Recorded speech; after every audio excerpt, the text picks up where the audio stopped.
प्रणाम। मैं रीता मौर्य, मैं अपने रीता सोनांचली यूट्यूब चैनल में आप सभी लोगों का स्वागत करती हूँ।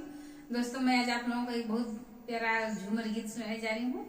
उम्मीद है कि आप लोगों को जरूर पसंद आएगा। अच्छा लगे तो हमारी इस वीडियो को लाइक करें। चैनल को आप लोगों से रिक्वेस्ट है कि हमारे चैनल को जरूर सब्सक्राइब करें, बेल आइकन दबाएं ताकि मैं जो भी वीडियो अपलोड करूँ आप लोगों तक पहुँच सके। तो आइए सुनते हैं झूमर गीत। और आप लोगों से एक और रिक्वेस्ट है कि हमारे इस गाने को पूरा देखें और पूरा देखने के बाद ही आपको हमारे गाने का मतलब समझ में आएगा और उम्मीद है कि बहुत पसंद आएगा।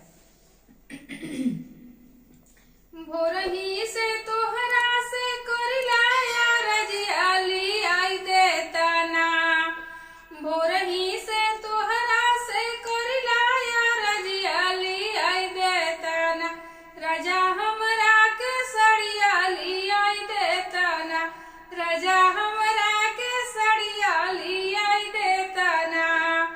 कहता सुनत राजा सड़ियाली आई सिखाई देता ना, राजा हमरा के पहिरे सिखाई देता ना, राजा हमरा के पहिरे सिखाई देता ना। कहता सुनत राजा पहिरे सिखवला पहुँचाई देता ना, हाँ पहुँचाई देता ना, राजा हमका नैहरमा पहुँचाई देता ना, राजा हमका नैहरमा पहुँचाई देता ना।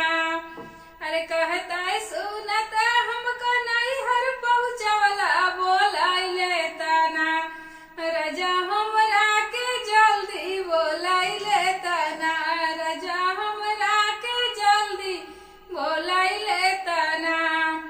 बाप मातारी राजा विदा ना करी है मचाई दीहाना, बिचे अंगना में ठनगन मचाई दीहाना, बिचे अंगना में ठनगन मचाई दीहाना।